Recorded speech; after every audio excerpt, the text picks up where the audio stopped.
Ama foli bi afle bani an kan mo bele jeli bu mo kan je wati na mo bele jeli fu ka woni mo ama fo an kin na hela ala tan si hela bi ani honorable abokasi fomba bi na fo awre bi di kai ma chama an do faye ni kibaru na jama ko an bi di kai ni wala sa kana ka ambasa bi santo ya kama nga ubenata faso jo wale kama anya kanu ka bo sanko kama honorable fili wala sa ma chama sinembe amunu ire nyigine nga ubenata an woni faso na bi jo shi saraka an bo tama ani honorable kama an sinembe o faso jo kene do kan minye ka jama do kuna foni yin ka anyefuye minye na mi jama ko ngabi kanyana amna kuma munga odi akor tangire mi ni akara kuluniyo watila kuliliason watila donc lu kuma bena ke o kan abasi fo ma fe ani ni ala sona ni ngalu wore fona be amolo amna munun kala baro kondala ula yana ngado babu kono amba anya ka fulidi awma ka fulidi awma ngasoro ka do babu kono Pafembe bela jelen fo ka be do kiramatu yana ka nyini masara manife anga golomasiri tabaga munu ni tora jamana kola munu fatura la ka hina ubela jelena ka fara civili munu fene fatura la ka hina ubela jelena malen de la diaspora ambu fo ko sebe me korema chena muso fo anga premier ministre Choguel Kokala Maïga ombe anyine ala fe ala ka lafia di ama anga président Assimi amba fo ani CMT Maliki Diaw les 5 colonels mali sera soube ka fara anga ministre ubela jelena ku be fo lemia korema président ani anga korema secrétaire général rebe krefe mbe bela jelen fu ka be do kiramanto ya la ka barka da masara mani ka barka da nyere masawi ka fu tuni voilà aywa fuli ujiranya amiro bi fu ika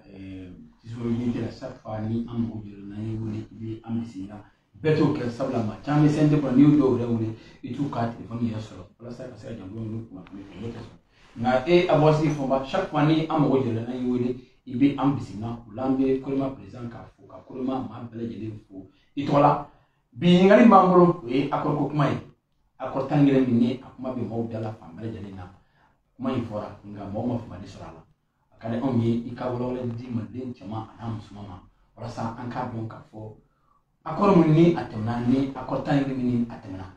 se ka nyafuri kani ako bi no to mana ko kala to mana ana se ka bokolo kalama wala madunga se ka alu dalo akor ko ina papa mbifu mbe afo mogo be kan laje ni wakati na ka bela donia ka fo ngomina francina na bi an so mogo kan ko abina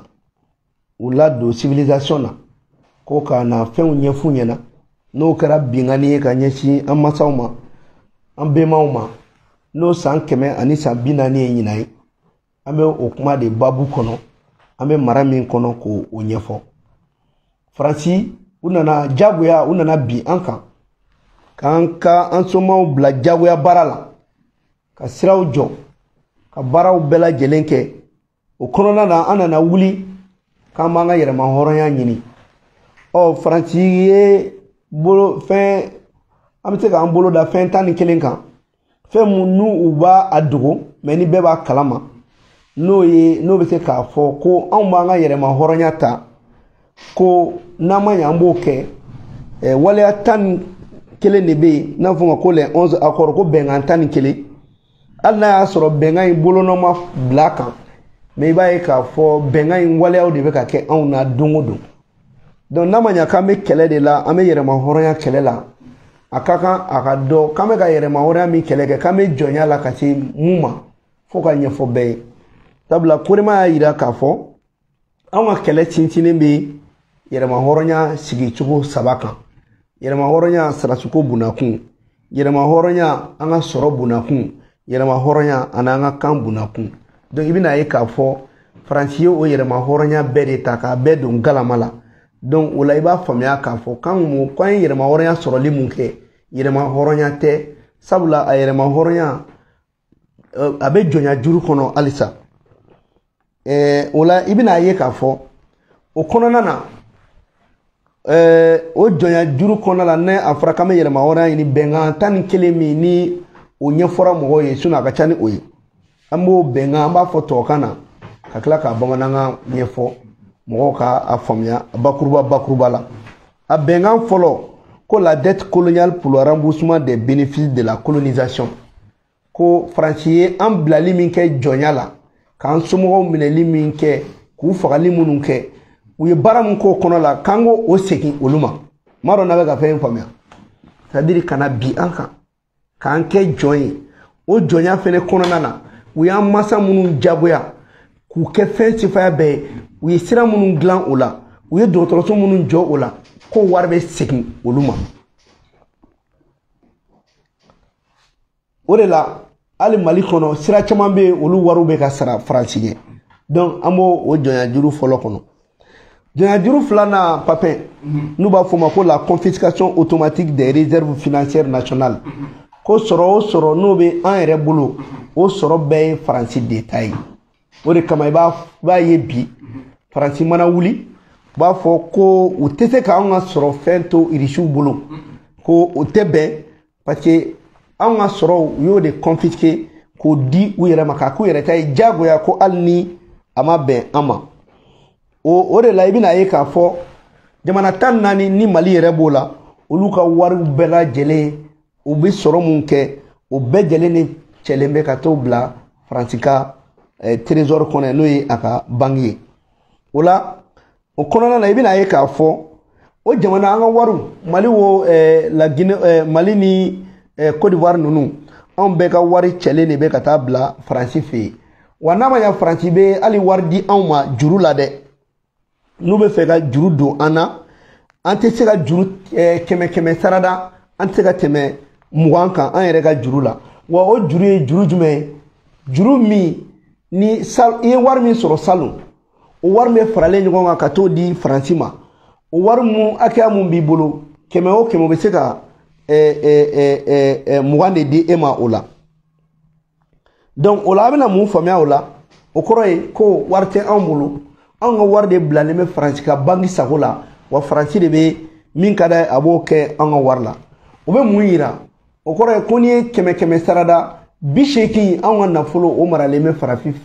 fɛ yen falaki wa Papin anw yɛrɛ t'a dɔn yɛrɛ an ka joli yɛrɛ bɛ u bolo yen nɔ donc Mali ka sanu o bɛɛ maralen bɛ Faransi bolo an ka sɔrɔ fɛnw bɛɛ bɛ yen nɔ mais sɔrɔ min n'o bɛ an ka wari di an ma kɛmɛ sarada 80 bilalen bɛ yen Papin o kama bi farafinna dugu fosi tɛ yen mun bɛ jamana 14 min b'a a ka sɔrɔ da dɔn Faransi bolo yen maa si t'a da dɔn mais o wari kelen mun bilalen bɛ Faransi bolo Faransi de bɛ k'i mago ɲa an ka sanu na walasa ka wari di a yɛrɛ ma k'o k'a ka sɔrɔ dɔ ye le droit de premier refus sur toute ressource brute ou naturelle découverte dans le pays ko n'an ye fɛn o fɛn sɔrɔ an ka dugukolo kan an ka dugu jukɔrɔ fɛn o fɛn n'o de bɔra an fɛ yen a kɛra sanu ye a kɛra lulu ye fo ni Faransi ko k'a t'a fɛ sinon an tɛ se k'a di mɔgɔ wɛrɛ ma i ye binkani yɔrɔ ye sisan kɛlɛ min bɛ Mali la sisan i bɛ k'a faamuya ko an ka dugu jukɔrɔ fɛn fɛn b'an bolo fo Faransi de k'a fɔ k'ale tɛ sinon a tɛ di mɔgɔ si ma awɔ n'a ko k'a ɲin tɛ min na an b'o di jamana wɛrɛ ma a ka jugu n'o ye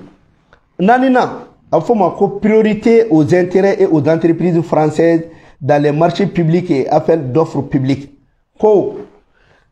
entreprise fɛn bɛ an bolo yan nɔ n'olu bɛ ka marché ɲini ka baaraba k'u la ko priorité bɛ di Faransi de ka entreprise ma c'est à dire ni Faransi ka entreprise ma ban min na a tɛ di mɔgɔ si ma wa a bɛ fɔlɔ olu de la n'o ye entreprise boleren ninnu n'a ɲɔgɔnna ye olu ɲin bɛ fɛn o fɛn nɔfɛ a bɛ di o de ma parce que i b'a faamuya nin yɔrɔ in na ko nin de y'a kɛ Banque mondiale FMI u bɛ wari di an ka jamanaw ma walasa ka entreprise privée créer État yɛrɛ k'i ɲin bɔ a ka fɛnw na o entreprise sɔrɔ bɛɛ bɛ taa di olu entreprise ma n'o ye u ka sɔrɔdaw ye o de b'a to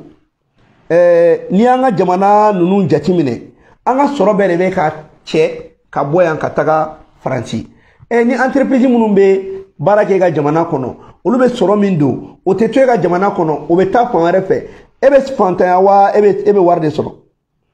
i bɛ na ye i bɛ gɛlɛyaba de sɔrɔ o de la i bɛ na ye Côte d'Ivoire n'i ye jateminɛ kɛ entreprise français minnu bɛ yen olu ta ye Côte d'Ivoire service baw bɛɛ ye i n'a fɔ hali Maliw la a ji a courant ko a téléphone ko a transport ko a port ko ani banque belebele a bɛɛ faransi ta ye hali mali la an t'an hakili jigin an ka orange money ninnu orange ninnu a bɛɛ tɛ faransi ta ye donc i bɛna ye k'a fɔ an b'a la k'an bɛ ka yɛrɛma hɔrɔnya kɛ tant que nin ko bɛ sen na an tɛ se ka bɔ nɔgɔ la n'o bɔra yen ko le droit exclusif de fournir des équipements militaires et de former des officiers militaires des colonies ko ka yamara d'ale ma jagoya ale yɛrɛ de b'a ka maramafɛnw feere anw ma wa ale de fɛnɛ bɛ anw ka sarasiw kalan hali n'o man d'an ye k'o ye jagoya ye i y'a faamuya sisan min na ta kɛlen bɛ Asimi na wa parce que an ye irisiw ka minɛnw san o de bɛnnen tɛ faransi ma o de la nkalon bɛ tigɛ ka da an na donc Asimi y'i kɔ da faransi kɔ la aw ye nin min kɛ k'o ye bɛnkan ye fɔlɔ la ne ti sɔn o tɛ kɛ yan nɔ donc an bɛ taa an ka armement san irisi fɛ i bɛ ka kun bɛ nin de jɔnya la ni de y'a kɛ an ye san 9 kɛ faransi de kan ka armement di faransi de kan ka an ka sarasiw kalan armée min yɛrɛ ma deli ka se diɲɛ kɔnɔ faransi ka armée ma deli ka guerre gagner et n'o nana e ka sarasiw kalan a bɛ taa min n'o de bɛ e ka équipement di e ma ye o de y'a kɛ marifa yirimaw kun b'an bolo o de kɔnɔ faransi y'i ban hali ka armement di an ma donc Asimi y'o de faamuya a n'a ka cɛdenw k'a fɔ n'o don aw dɔrɔn tɛ minɛn di anw ma bilen a 6nan le droit pour la France de déployer des troupes et d'intervenir militairement dans le pays pour défendre ses intérêts ko ka faransi ka hakɛ dɔ de ye ale yɛrɛ k'a ka sarasiw bila ka na an ka jamanaw kan sarasiw minnu bɛ na ka na faransi yɛrɛ ka sɔrɔ de défend papa ni nin fɔra i bɛ jumɛn faamuya o la i bɛ faransi ka sɔrɔ dɔn an bolo wa u ka sɔrɔ ye fɔlɔ u ka kan ye awɔ u ka sarasiw b'u ka kan don ba la u ka sɔrɔ fana ye an ka dugujukɔrɔfɛn minnu n'o y'u ta ye donc armée bɛ na a kɛlenkɔrɔ kɔ k'a minɛ na u b'a la kɔlɔsi n'a y'a sɔrɔ min bɛ ka fɔ n'an ti k'o kɛ o bɛɛ kɔfɛ i bɛna ye o de b'a kɛ faransi mali kɛlen k'a gɛn o ma se ka bɛn a ma fiyewu o ma se ka da golo la quoi yɔrɔ Moro tun y'a kɛ kɔrɔlen mais nin mun fana filɛ nin mali an seginna ka n'u gɛn donc faransi bolo k'ale ka hakɛ dɔ de ye k'ale ka sarasiw ka to yan mais e y'o gɛn o de la papier n bɛna min fɔ aw ɲɛna MINUSMA fana ye faransi ka armée dogolen dɔ de ye dɛ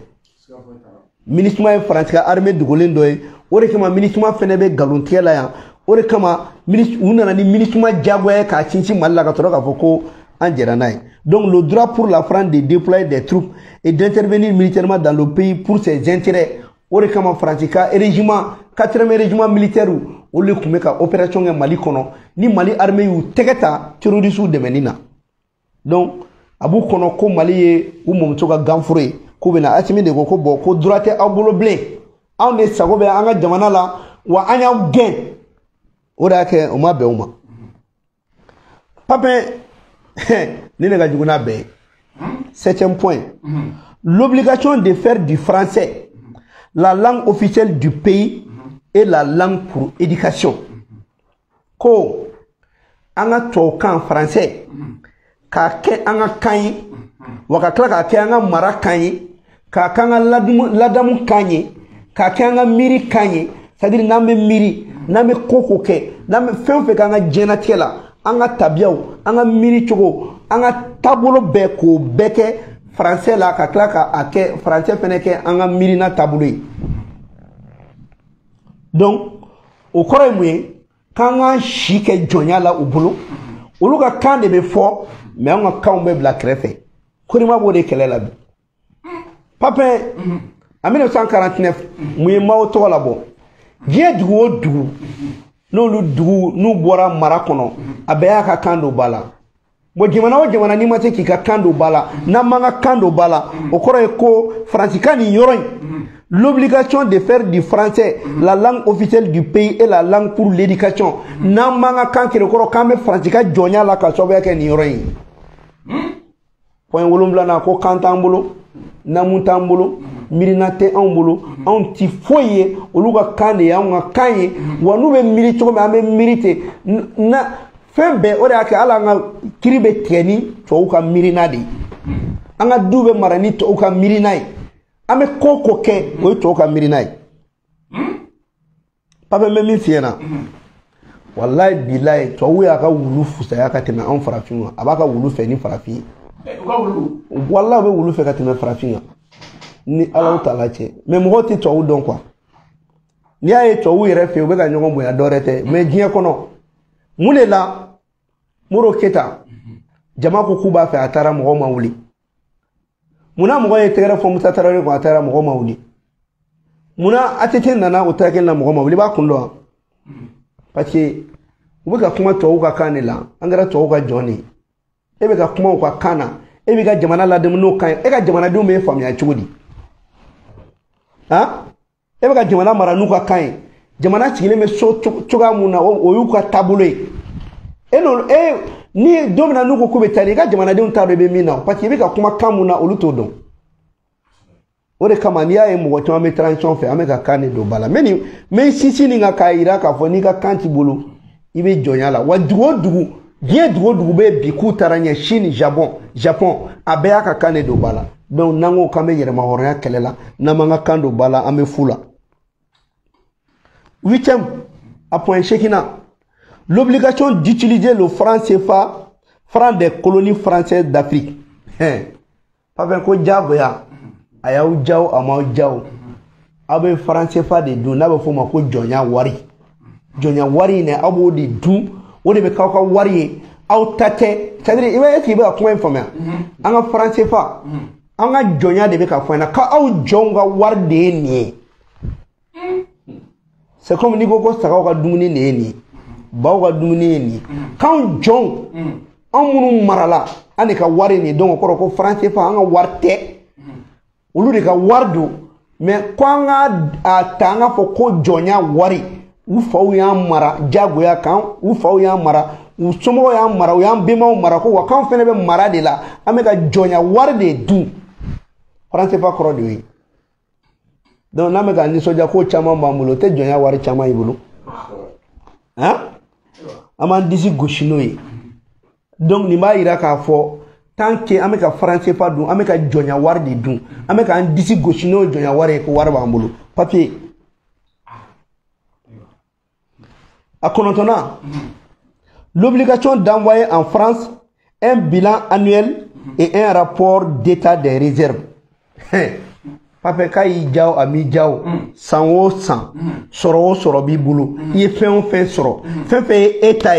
i ani dugoro fen marale mi bi bulu i ba be jati mine ka fo farantina wala sa ka do be muna wani mani bilan blagata warte di mare jagoya ni mani blagata do mete di ma c'est comme ne ka fe na papa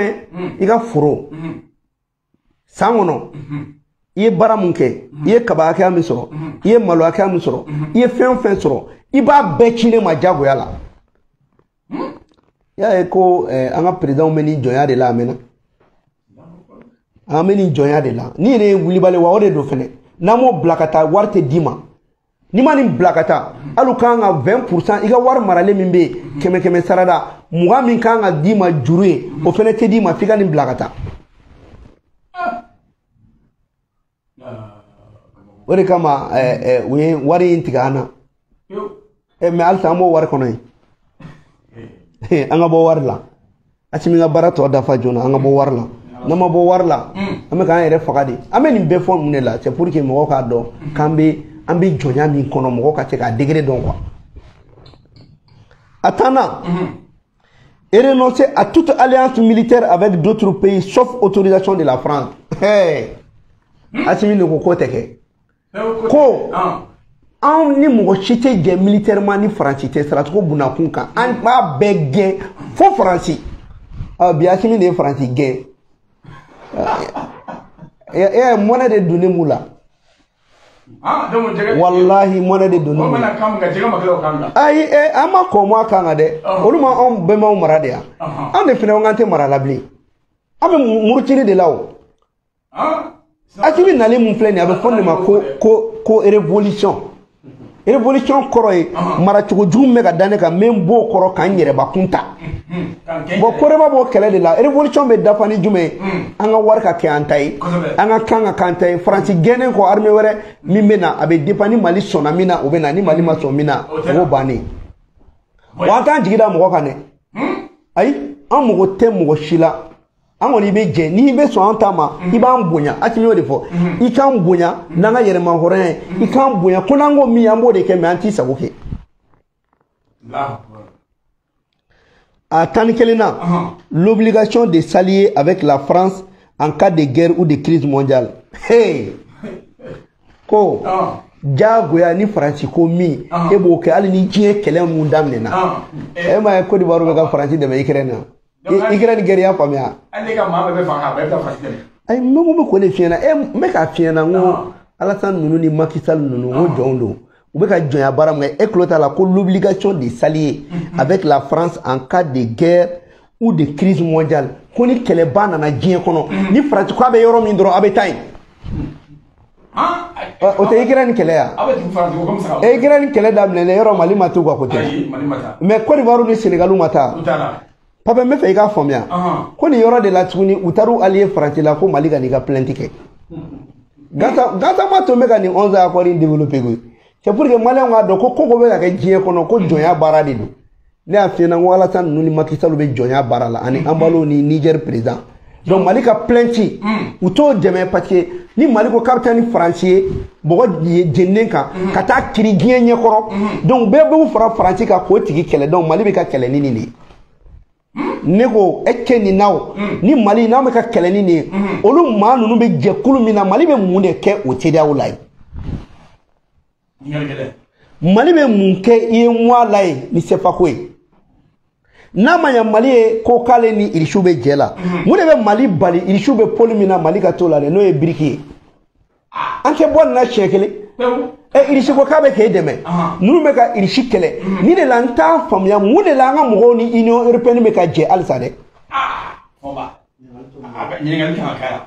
bon ni de la Allemagne ka ministre des affaires étrangères bɛ ka molobaliya mun kɛ o yɔrɔ ye nin de ye parce que u b'u fara Faransi kan ni ko daminɛ olu fana bɛ Union européenne na donc u bɛ ɲɔgɔn dɛmɛ anw kan mais an b'a fɔ Allemagne musonin ɲɛna ko anw ye ko caman to Allemagne ye ka sababuya kɛ histoire kɔrɔ ye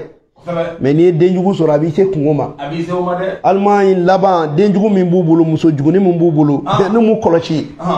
sɔɔni an bɛna u gɛnni bolo da ka fara Faransi ka ambassadeur kan dɛ ayi sɔɔni dɔrɔn an bɛ k'u ladi de fɔlɔ yani wagatinin cɛ u k'u yɛlɛma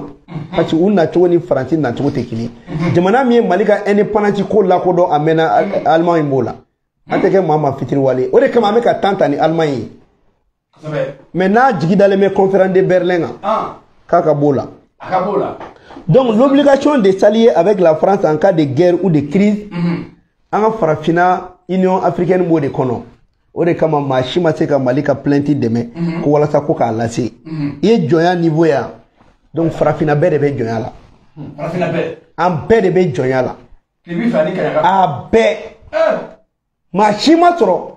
min y'i dilan Mali ka côté la parce que min b'u ni marabaga ni ɲɔgɔn cɛ olu ka yɛrɛma wɛrɛ ta olu ka taara tan ta la mais dugu tan naani min bɛ yen nɔ olu bɛ mun fara Faransi kan min Faransi bɛnna la i b'i ɲɛsin o ma donc nin ye accord tan ni kelen ye n ye nin dabɔ a kama pour que ka Maliyɛnw ladi papier kuma min bɛ tuguni na Assimi ye ballon amorti n'a disi contrôle dirigé ka sɔrɔ ka ballon fili population kan Assimi y'a yɛrɛ sacrifier a y'a yɛrɛ di k'a ka denbaya di ka jɛ a ka fɛn bɛɛ kɔ ka milituma minɛ k'u bolo tɔnɔmi k'a fɔ aw tɛ taa yan fɛ a bɛ na yan fɛ mais a tɔ ye jɔn ta ye donc ne bɛ fɛ mɔgɔ mɔgɔ tulo bɛ na association tulo bɛ na jɛkulu tulo bɛ ne la Assimi bɛna da to an na wa an bɛ ka Assimi janfa wallahi an bɛ ka janfa milituma man ka si Mali la o Assimi ye parti de kɛ an ma ne ye jɔyɔrɔ kɛ diɲɛ kɔnɔ fɛn min bɛ se milituma la o ye peuple de milituma ye diɲɛ ka jɛkulu dɔ ye jɛkulu min sigilen bɛ nafolo tilali ni janfan kan a bɛ Faransi ka baara de la Clérou Kassim y'a kuma yɛrɛ sɔrɔ c'est le service de renseignement français minnu bɛ yan ka information jɛlen di Faransi ma wa n'an ma milituma gɛ o m'a fɔ ko civil fagara u tɛ k'a fɔ ko an ka sɔrɔdasiw bɛ ka bin muso kan ka sɔrɔ u ɲinɛna k'a fɔ ko MINUSMA cɛ dɔ sara plaza la mɔgɔw ka hakɛ to muso ko senfɛ ka muso ko kɛ fo k'a faga olu da sera o ma olu yɛrɛ MINUSMA da ma fɔ ko MINUSMA maa minnu bɛ na k'u ma former ka ɲa wa k'u bɛ ko dogodogolenw fana kɛ wa ko ordre bɛ fɔ k'u t'o respecter galon min datɔ filɛ an ka sɔrɔdasiw la n'a sera nin yɔrɔ ma n'an ma wuli k'an jɔ u laban bɛ décision ta ko hali an ka avion tɛ pan an tɛ ka tɛgɛrɛ fɔ ko avion b'an bolo n'an ma MINUSMA gɛn n'u ye janfan don u b'a fɔ ko wayi sɔrɔdasiw tɛ ka baara kɛ avion tɛ pan bilen u b'an cantonner i n'a fɔ an kun bɛ cogo min na IBK ka taa na avion sanni bɛ kɛ baara fu de ye amina arabi donc o de la fo population kuma in kun ye de mɔgɔw k'a faamuya ni kuma in kun fana ye faamaw fana u k'u dɛmɛbaga vidéomaniw minnu bɛ kuma minnu bɛ k'u dɛmɛ k'u fara ɲɔgɔn kan wa k'u protéger parce que an sera yɔrɔ min na kɛlɛ sera soforokun na dɛ a man kan Asimi k'a fɔ bilen anw ma k'a ye MINUSMA gɛn o ye fana anw jɔyɔrɔ de ye o tɛ Fɔnba tɔgɔ ye o tɛ Musa tɔgɔ ye o tɛ Bilali tɔgɔ ye ni mɔgɔ min ko k'i bɛ tɔgɔ ɲini na i b'i yɛrɛ ka sabula ni Mali bɛɛ ma don ni Mali population ma wuli ka jɔ mɔgɔ kelen tɔgɔ tɛ se ka foyi kɛ Mali na donc an bɛɛ de kan ka don histoire la ɲɔgɔn fɛ c'est pour dire que Maliens an bɛ fan o fan i bɛ groupe o groupe la i tɛ groupe la i b'i yɛrɛ ma an bɛ don dɔ suganti dɔrɔn an bɛɛ ka bɔ k'a fɔ ko MINUSMA ka bɔ Mali la o dɔrɔn de y'a solution ye ala tɛ préparer non ayi tenitigi ko tɛ na o tenitigi jumɛn bɛ na mɔgɔ jama n ko fɔ peuple ma ko jama fɛrɛ t'a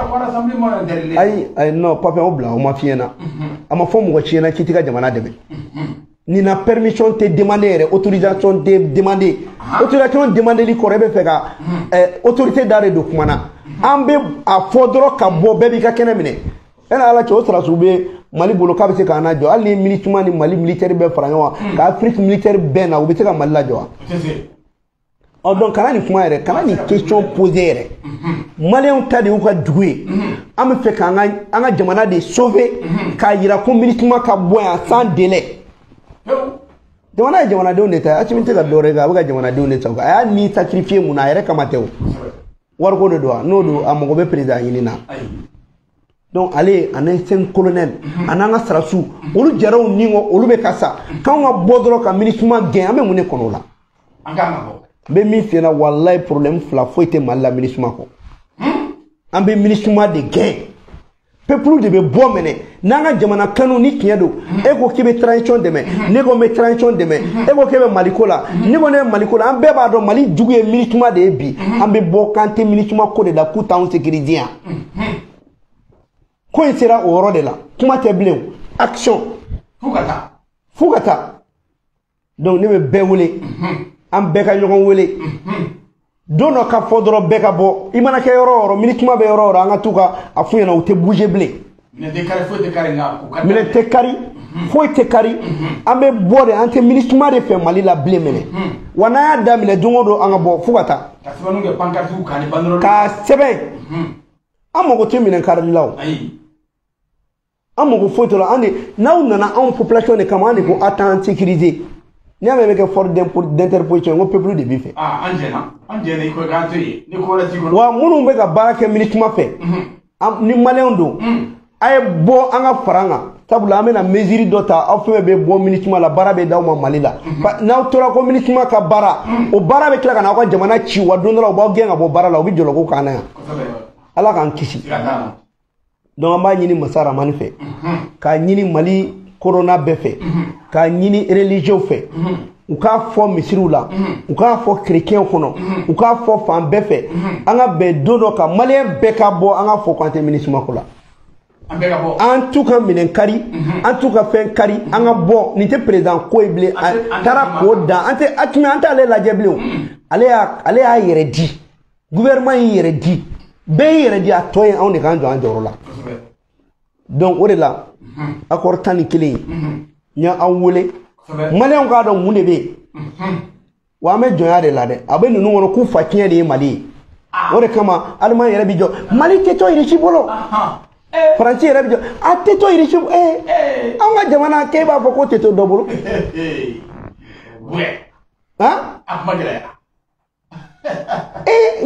mais i b'a dɔn ko ni kuma fɔ an m'an to yɛrɛ bɛɛ la Goodluck yɛrɛ bɛ na anw yɛrɛ ka jamana kan ko anw ka président ko o tɛna présidenter o tɛ parce que an bɛ protocole additionnel la an bɛ ci fɔ mɔgɔ dɔ ka na an ka jamana la ko dɔ tɛ présidenter aw bɛ taa Faransi ɲininka ko mɔgɔ tɛ présidenter yan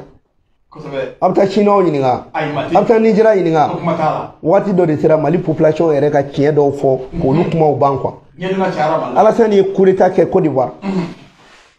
coup d'état constitutionnel k'i sigi ko pour la stabilité de la Côte d'Ivoire diɲɛ bɛɛ mɔgɔ ma kuma bon anw ka président a b'i présenter pour la continuité de la stabilité au Mali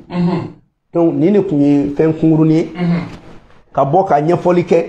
sabula n'i y'a ye an bɛ nin fɔ bamanankan na ni jamanaden bɛɛ y'a faamuya min b'an kan ko ninnu bɛ fɛ k'an mara wa nin kɔfɛ an tɛ dette foyi sara dette coloniale an t'a sara an t'a sara an bɛ tila k'o de bɔ foyi t'an mɔgɔ ci ka juru i bɛ n'an mara ka tila k'i jɔ k'an mɔkɛw ko d'ailleurs an bɛna Faransi poursuivre pour génocide au Mali an bɛnba fɛn fɛn sara min kɛra Segu min kɛra yɔrɔ o yɔrɔ depuis Firu ninnu ka waati an bɛ plainte de don o kama ayo kuma banna mɔgɔ si tɛ to yen k'e bɛ k'an ka bɛnbaw faga yan k'an jagoya mara k'e y'an marali min kɛ k'an ka bɛnbaw faga ka yɔrɔ mun jɔ k'an ka wari sara e ɲɛ nin y'a daminɛlen de ye o nin y'a daminɛlen de an yɛrɛ ye wari min sara o bɛ n'o segin an ma de awɔ o de don min sarala o de bɛ segin an ma o de la an bɛ maliyɛn bɛɛ wele an ka bɔ jɔnya la an kana sɔn jɔnya ma o la sini mɔgɔ mɔgɔ ne ko k'an ka kanw ka don ba la a kɛra bamanankan ye a kɛra filakan ye a kɛra kɔrɔbɔrɔkan ye korema ka se n ko sɛbɛnnikɛlaw ma an ye bɛɛ wele sabula non seulement kan b'an bolo wa kan kan ka sɛbɛnni min ye o fɛnɛ b'an bolo n ko ye kan sɛbɛnnan de ye wa kanw b'an bolo an ka Mali kanw bi yan wa an yɛrɛ ka kanw b'an bolo Indonésie n ko kan 580 de bɛ yen mais olu ye kan kelen ta k'o fɔ bɛɛ ka jɛ k'o fɔ hali n'an ka kan bɛɛ an b'a bɛɛ don baara mais mun b'a bali k'anw tɛ kan kelen ta bi k'o k'an ka kan ye ni min y'i kanto la ko français mun y'a to kɔrɔbɔrɔ ye français mɛn mun y'a to bamanan ye français mɛn mun y'a to senifo ye français mɛn parce que a kɛra an ka diyagoya ye mais bamanankan dun jɔnni tɛ dɔɔnin mɛn o la mais kan bɛɛ bɛ don ba la sɛbɛnni u bɛɛ bɛ sɛbɛn mais an bɛ kan dɔ ta min bɛ fɔ k'an ka sɛbɛnni ko la ka mɔgɔw kalan o la an ka bɔ jɔnya la parce que tant que an bɛ ninnu ka kan kɔnɔ an ma tila dɛ an bɛ tila ka segin an kɔ n'an ye Faransi ka armée gɛn hali n'an ye wari kura dilan an yɛrɛ ye tant que an b'u ka kan na an tɛ bɔ jɔnya la kan in de bɛ n'a to an bɛ faamuyali kɛ an bɛ baara kɛ an bɛ bɔ nin kɔnɔ o de o kan kelen de b'a to a bɛ sɛbɛn ko jɔn wari o kan kelen de b'a to an ka président an ka jamana sigi kan kɛra Faransi sigi kan ye Faransi bɛ sigi cogo min na an yɛrɛ bɛ sigi ten olu ka sira tɛ dugutigi la dugutigiw bɛ fɛ yen e ko k'e ka taa olu ka sira fɛ an b'an profiter nin na an ka commandant minnu bɛ yen n'u bɛ ka dugutigiw bila u ka minɛnw kɔnɔ an b'u fo kosɛbɛ ka f'u ɲɛna u ka continuer o fɛ mais minnu bɛ yen k'u bɛ ka dugutigiw mafiɲɛ u ka bila u kunkolo la ko i nommé de mais dugutigi b'a si de kɛ dugutigiya la wa an ka jateminɛ kɛ ka kulonkɛw ka dugutigiw la bilen o banna dɛ o banna dɛ parce que dugu o dugutigi de b'a la i mana kɛ cogo cogo ni e nommé ou bien e élu la e bɛ taa ka bɔ yen mais an ka dugutigi bɛ kɛ dugutigi de ye fo ka taa sa kuma tɛ k'i ka n'i jɔ ko papier tɛ dugutigi min bolo o papier ko daminɛna san jumɛn i y'a tɔ jɔnya wale dɔ ya ko papier ko bɛ i bɛ se ka papier kɛ n'a y'i diya i b'a kun la ye mais an ka dugutigi dɔw sigira e bɛ taa papier ko fɔ olu ɲɛna minnu b'a ko la k'u k'a dabila parce que Mali a bɔra kulonkɛ la dɛ an bɛ sɛbɛ de la sisan donc vraiment a sera Asimi ye dugutigiw bonya ka ansin di dugutigiw ma an tɛ maa si to i ka dugutigiw dɔgɔya bilen o tɛ kɛ dɛ i tɛ taa dugutigi dɔgɔya anw ɲɛna sinon n y'a f'i ɲɛna an ka sous-préfet caman de bɛ bi baba commandant tɔgɔ t'olu la u bɛ mɔgɔw bonya u bɛ taa duguw kungo la an ka gouverneur kɔni dan t'u la mais u ka sous-préfet dɔw jateminɛ dɛ u k'u jate minnu b'a baara la u k'a dabila non dɔw b'a la olu man ɲi parce que i b'a dɔn ni i da tigakɔlɔ kelen n'a tiɲɛna n'i y'a k'i da i bɛ tiga bɛɛ tun donc mun b'a la u k'a dabila il n'est jamais trop tard pour se ressaisir an tɛ mɔgɔ ko kɛlɛ la dɛ dugutigi minnu bɛ ka Asimi dɛmɛ dugutigi minnu ko an bɛ sa Asimi kɔ minnu bɛ ka Asimi défend u ka dugu la ni maa min taara bila olu la i bilara Asimi na wa i bilara an na o ye i bɛ ka ko wɛrɛ kolokolo mun bɛ fanga lasegin kɔfɛ an t'o kolokolo dɛ ni dugutigi min tɛ sariya kɔnɔ i bɛ bila i ka sariya kɔnɔ ka taa dugutigiya minɛ diyagoya i bɛ bila i ka sariya kɔnɔ mais an ka dugutigi minnu bɛ yen n'u bɛ ni u y'an ka dugutigi u ka bonya an ma sinsin o kan dɛ a o kɔni o tɛ fɛnkɛ ne ye CNT mɔgɔ ye ne nomena de ne bɛ taa ka bɔ yen mais dugutigi b'a si k'a ka dugutigiya la i ye député ye i nana parlement na n'i ka mandat banna i bɛ taa ka bɔ yen mais dugutigi b'a tigɛ a nɔ la mairie i bɛ san 5 kɛ ou bien san 10 mais ni bɔra don min na i bɛ bɔ yen mais dugutigi f'ale ka sa wa an ka dugutigiw bonya k'an ka karamɔgɔw bonya k'an ka dɔnnibagaw bonya o de y'an taabolo ye donc nin ci se ka kɛ ni kan ma don ba la donc vraiment ni de tun bɛ n bolo ka fɔ aw bɛɛ lajɛlen ɲɛna kibaruya don an ka hakili to an yɛrɛ la jamana actualité bɛɛ bɛ nin kuma ninnu kɔnɔ voilà. Ayiwa Amadou Fɔ ma an b'i yɛrɛ fo kosɛbɛ a diyara an ye sabula an y'o de fɔ ni kibaru bɔlen filɛ ka da an tulo kan n'o ye accord 11 ye ni ma fili maa caman ye faamuyali sɔrɔ a la fɛsɛfɛsɛliw kɛra a fɔra nanzarakan na ka tila ka bamayɛlɛma tubabukan na pour que an k'a faamu k'a dɔn k'a fɔ accord in kɔnɔ ko min bɛ a kɔnɔ a diyara an ye an b'i fo kosɛbɛ kuma kuncɛ kuma na ka o lada an tulo kan an ka sɔrɔ ka bi taa ka a ɲɔngiri kan. n bɛ kuma kuncɛ ni mun ye an ko mɔgɔ ma an ka kɛ dɔwden n'i y'o fɔ o ka di dɔwden tulo la mais n'i ko ka dangadenya dabila mɔgɔ min bɛ dangadenya la a bɛ digi o la nin bɛ fɔ de an bɛ ɲɔgɔn lajɛ an ka jamana taabolo de ye an t'o dabila mɔgɔ kama wa an kan tɛ mɔgɔ ma an tɛ ka mɔgɔ tɔgɔ fɔ mais an bɛ mun kɔni fɔ jamana o jamana denmisɛnnin o denmisɛnnin e k'i masa bonya i tɛ mɔgɔkɔrɔba bonya i t'i ka dugu yɛrɛ fɛnɛ bonya tɔgɔ wɛrɛ foyi tɛ ka f'i ma dangadenya kɔ tɔgɔ wɛrɛ t'i la wa an k'a bila an kunkolo la ko diɲɛ kɔnɔ jamana o jamana n'i bɛ se ka bɔ nɔgɔ la i ka dugu sigira ni miirina min ye o b'i ka kan de la kan de b'a to Allemagne b'a fɔ k'ale ni Japon tɛ taa sira kelen fɛ kan de b'a to Allemagne ni Faransi tɛ kelen ye kan de b'a to Chinois ni Japon tɛ kelen ye mais ni kan t'e la e ye jɔn ye donc miirina t'i la taabolo t'i la an b'a fɔ fɛnɛ bɛɛ k'a faamuya an bɛ ka kɛlɛ min kɛ bi ni kan ninnu donna ba la wallahi a b'an denw nata de bɔ jɔnya juru la a b'a to baara bɛ di an ma o de la n bɛ bɛɛ wele tuguni sini palais de la culture la ka daminɛ 9h fo 11h kan a bɛna nafa mun ɲɛ an ka ɲɔgɔn sɔrɔ yen k'i sigilen to i ka so i ka bamanankan na ka i ka foro sɔn k'i ka foro hakɛya dɔ dɔn o de bɛna taa yira mɔgɔ la k'i sigilen to i ka so awɔ i ka foro hakɛya dɔn a mago bɛ angɛrɛ min na ji bɛ nin côté la ji tɛ nin côté la o de bɛna taa ɲɛfɔ o ye suya ye dɛ suya tɛ fɛn fɛn n'a tɛmɛnen bɛ tɔkan na technologie fara fɛn fɛn kan a bɛɛ de bɛ taa ɲɛfɔ sini bɛɛ k'a mɛn donc k'a fɔ an denmisɛnninw ɲɛna ala ka sijan ni kɛnɛya d'a ma ala ka n'an si kɛ dangaden ala k'an kɛ duwawudenw ye ala ka jamana jɔ ala ka a jɔbagaw jɔ an ka karamɔgɔw an b'u fo u bɛ duwawu mun na u bɛ baara mun na an b'u fo an bɛ an ka senkola bɛɛ fo n bɛ honorable Fuseni Watara fo an b'an ka sarasiw fo k'aw yɛrɛ fo n ka segali sigilen bɛ n kɔrɔ n b'a fɛnɛ fo a gato bɛ nin na salala mamadu